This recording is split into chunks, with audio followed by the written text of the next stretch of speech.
Hey, my name's Lester Halcomb from Gordon, Kentucky. What kind of green beans did your mom plant? Half runners, and she had a bunch bean that was the same size as a half runner, but the bean part, seed part, was colored brown. And boy, they were good. But most of the half runners.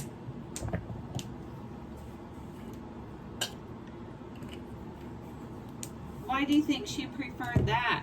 Like these are just simple blue lakes because they're so easy and quick, and and he can hurry and get a bean to eat. Yeah, they came on early. Yeah, but do you think it was simply what your mom was used to, or because you guys could have had a lot of food if you'd have grown some blue lakes? And we ate every one of them. Yeah. With you and your brothers working at Del Monte, you think she might have got like, hey, there's this bean that Del Monte's growing. You want to get some seed? We didn't do beans at my factory. You were at the pea factory. Yeah. Yeah. Millions of acres. There's about 3 counties. That's where they grew really good. And the farmers made a lot of money.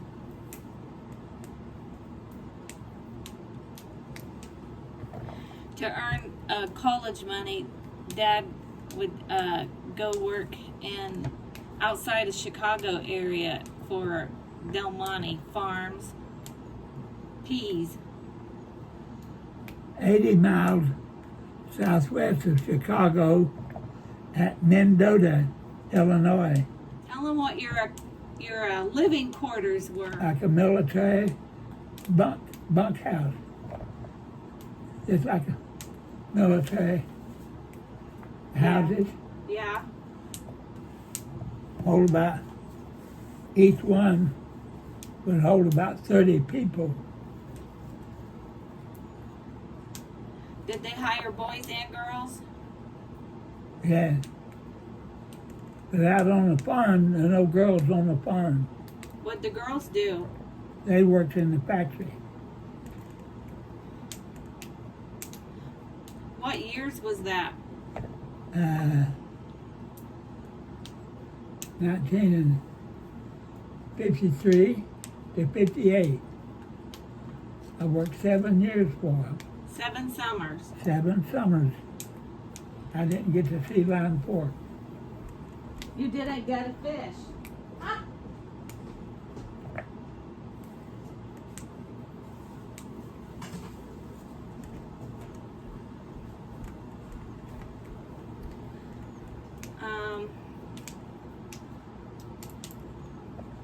Oh, tell how you got that job.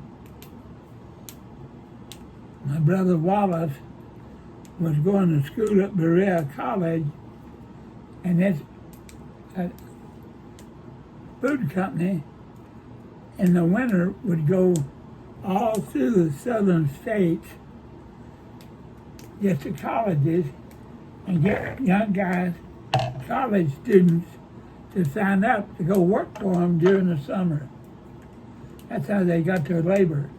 College kids, high school kids. Yeah. I was only a sophomore in high school. 16 years old. But I had to stand up and do a man's job. How did you get communication to be able to know where to go to get on the bus or to hitchhike and get there? Like, did they mail you a letter? No, my brother Wallace, his first year, he signed me up for the next year. Okay. That's how I got it. I had a job before I left home. Okay. And The first year, he had a buddy. He lived on Kings Creek. But anyways, all three of us started hitchhiking and got down about Jackson, Kentucky, and it's hard. Three guys with 3 suitcases. It's pretty hard to get a ride. So my brother Wallace had the idea that him and his buddy's going to ever get to it. They're going to have to get rid of me. So they told me just to stand still, and they'd walk on ahead. They walked out of sight down the road, and just left me standing.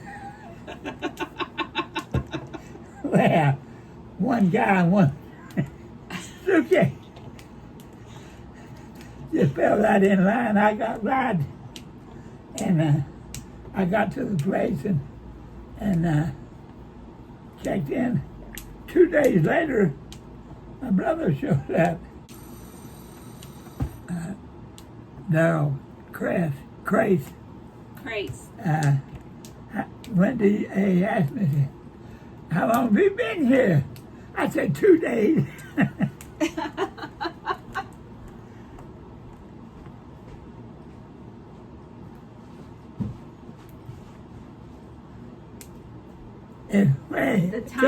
The timer went off on your hard-boiled eggs. You turn the burner off and shove them back. Okay. Leave them in the kettle. Okay.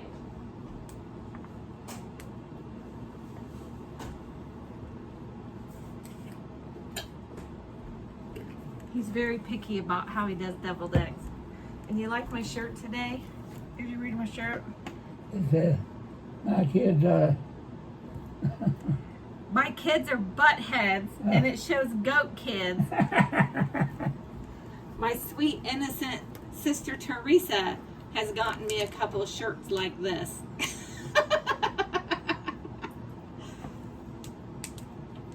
It's a nice light color to not get too hot. I worked in my garden this morning. Kana transplanted some hollyhocks that I had got started in my garden up to my patio. I need hollyhocks for the hummingbird. The funny thing about working for the Del Monte Food Company, when the pea harvest was over, you go into town, and we was living in big bunkhouses out on the farm where we worked the peas, shelled them out, and going and then it'd be time to do sweet corn. And one department was sanitation. I got into that. That's after the cannon stopped.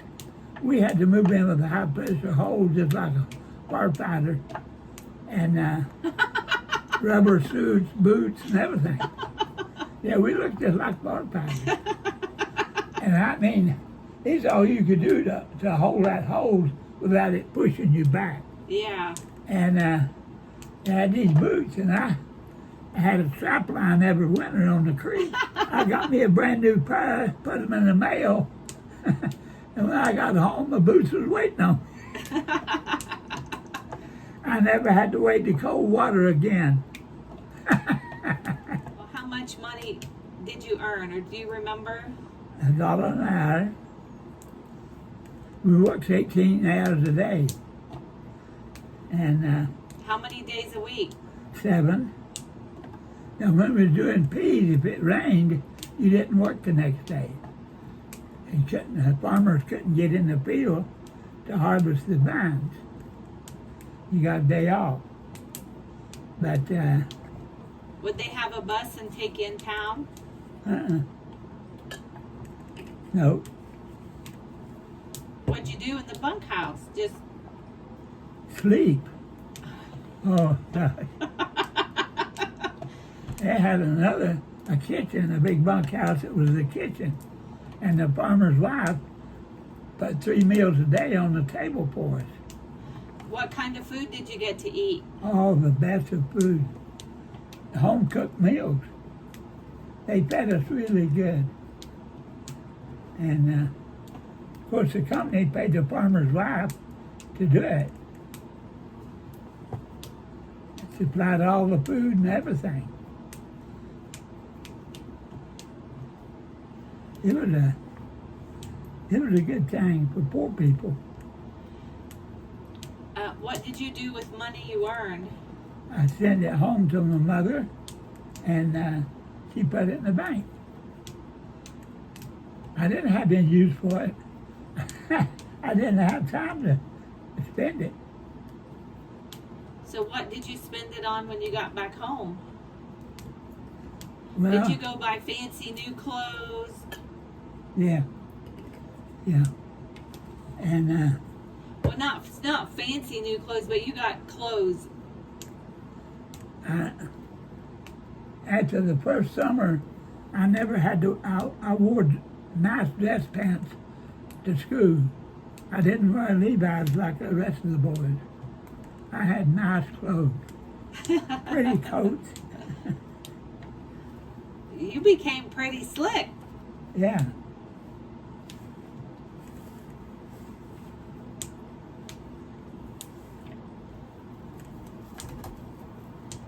What did you do with that money once you started college? It went for tuition. Tuition was $250 a semester. That paid for everything. Room and board, books. Everything. Okay. And well, did you earn enough in the summer to pay for 1 year of college? yeah. Wow. Well, like working 18 hours a day. I mean, $18 a day. by the time you were done, didn't you make more? In that time frame, didn't they start paying you like $1.25 an hour? Yeah, a little more. Not much. It was cheap labor. But that was a going price of about anything back then. But they had to have good, stout, healthy people to work. They couldn't depend on a bunch of old men. And if they get a little low on workers, they'd take a bus and go to Chicago, drive down the street, and just nothing flat. They'd have a busload of men to go back to the factory to work. But they were winos, alcoholics. Yeah. It was a smart plan to go down in them hills and get you kids. Yeah. They got the cream of the crop. They got them smart, healthy. Do you remember anybody else besides Wallace's friend from Line Fork that worked on it? Just two of them. A Crace and a Shepherd, Everett Shepherd. Everett Shepherd? Yeah, he worked 1 year, didn't go back. He was from a pretty wealthy family. Oh. So he wasn't pretty hard up to get that hard labor job? No. Okay. That basket, I had it filled picking beans.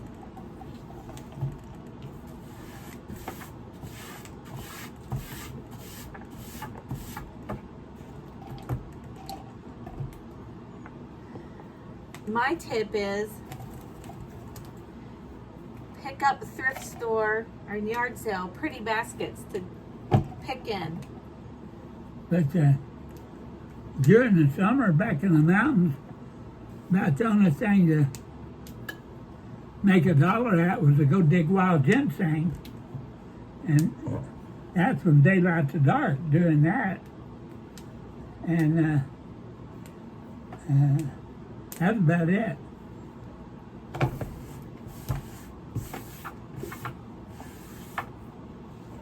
There's my scraps.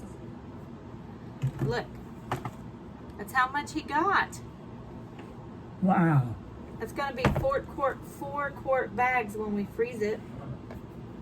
Oh, good eating this winter. Okay, we got to eat supper. Me and my wife Moline got married June the 25th, and about the 1st of September, we had moved. After we got married, we went back to Winchester, Indiana, and she got pregnant and sick, and she didn't want to live in Indiana anymore. She wanted to go be with her mother. Well, we took off, and I got me a school teaching job for that coming fall, and we'd been married about 6 weeks or so, not very long, maybe 2 months, and I was outside one day. I looked up the sky and I said, I didn't know there was anybody around. I said, it sure would be a good day to go fishing. Moline was standing on the end of her dad's porch. She said, what's this fishing thing all about? I said, we never talked about it when we was dating. I said, well, I guess I had my mind on something else. Well, she said, if you're going fishing, wait till I find my shoes and I'll go with you. We jumped in a car and took off, and I went and caught us some bait out of a small creek, crawfish and minnows and stuff, and went fishing, big hole of water. She'd never had a fishing pole in her hand, didn't know nothing about it. And I got her, showed her how to operate a fishing reel. I'd put the bait on, she'd throw it out, and boy, she started catching big bass, one right after the other. And well, we finally run out of bait. We went back home, and just we pulled up in the yard, Moline's dad was standing on the front porch. Where you all been? And Moline said, oh, Dad said, we've been fishing. And by that time, I had to fish out of the trunk of the car 2 big stringers of bass. But Moline had the biggest string. I said, look what your daughter caught. Boy, he stomped his foot on the floor and said, if a girl can do that, I can too. He'd never been fishing. So next time we went fishing, we took him, and boy, he really liked it. And fished, he just couldn't get enough fishing. And he liked to eat them too. That was my wife's first fishing trip, and boy, she really liked it. And she'd go wade the rivers with me and fish. And well, we had a good time on that, but that was Moline's first fishing trip. Hey, my name's Lester Halcomb from Gordon, Kentucky. And you all have a good day now. Bye.